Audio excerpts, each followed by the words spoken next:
Welcome back, everybody. Give it up for Louis Cato and the band. Hey, everybody.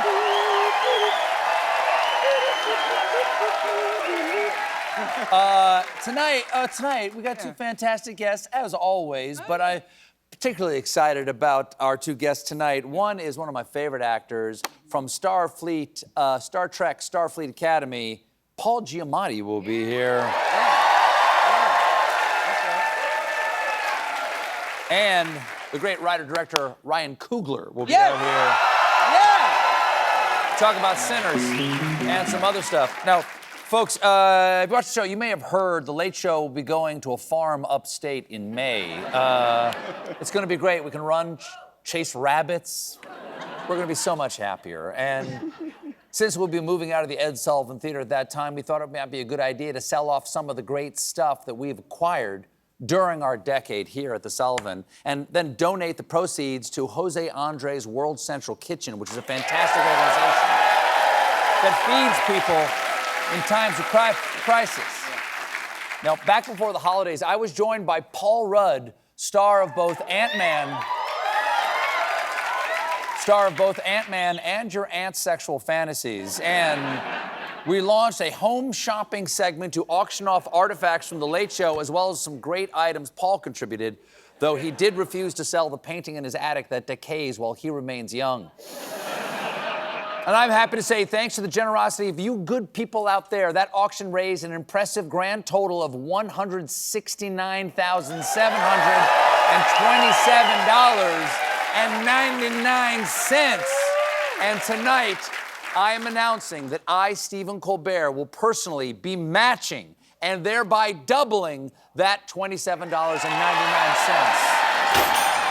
There you go. Thank you. Thank you. That got bigger applause than I thought. And because of the incredible response to this wonderful auction, we are now adding even more Late Show memorabilia to our auction site at colbertlateshow.com/eBay, or that little thing right there. As of right now, we are selling some great pieces of Late Show wardrobe, like several Armani and Zegna suits that I wore on the show and signed, and the jacket I wore when I played Hungry for Power Games host Julius Flickerman, the outfit I wore when I played Chicago and Donnie Franks, including fanny pack and goatee. And if you're a true fashion hound, we're even selling the Corn Man suit that has been worn many times on the show, including once by Oscar-nominated actor Michael Shannon.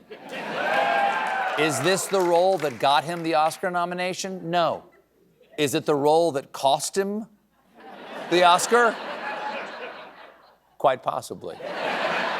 So head to something, I don't know, whatever it says down here, or go to that thing right there to bid on these items for a great cause.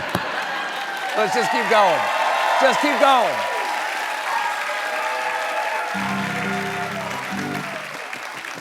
There are a lot of things about this show that I'm going to miss. Mostly the people I work with and the people I get to do it for every night.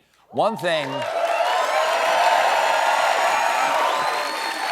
I will not miss that much is the news, because it's so dumb it hurts. With all the problems the United States has, heavily armed federal agents attacking citizens in the streets, our allies fleeing for the exits, our oceans pre-frying our shrimp, Congress has turned its attention to President Trump's second first priority by advancing legislation to loosen federal efficiency standards for shower heads.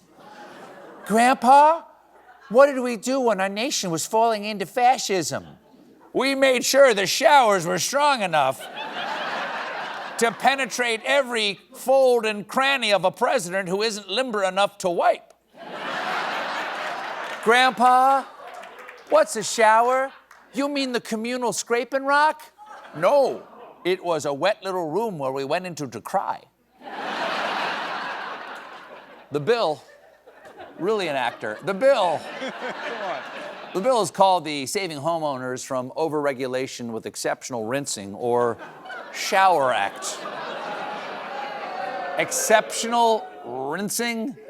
That is so dumb. Or dually umbrella man banana. One of the Republican sponsors of the bill emphasized the importance of consumer choice, saying if they want to nozzle the dribbles on their head, Well, then go get one of those. If you want something that slices an orange, well, then go get one of those. No. Definitely don't get the orange slicing one. That's why Gillette had to recall their 5-blade bidet. The lubricating strip did not help at all. Anyway, everything's dumb. And we'll be right back with Paul Giamatti.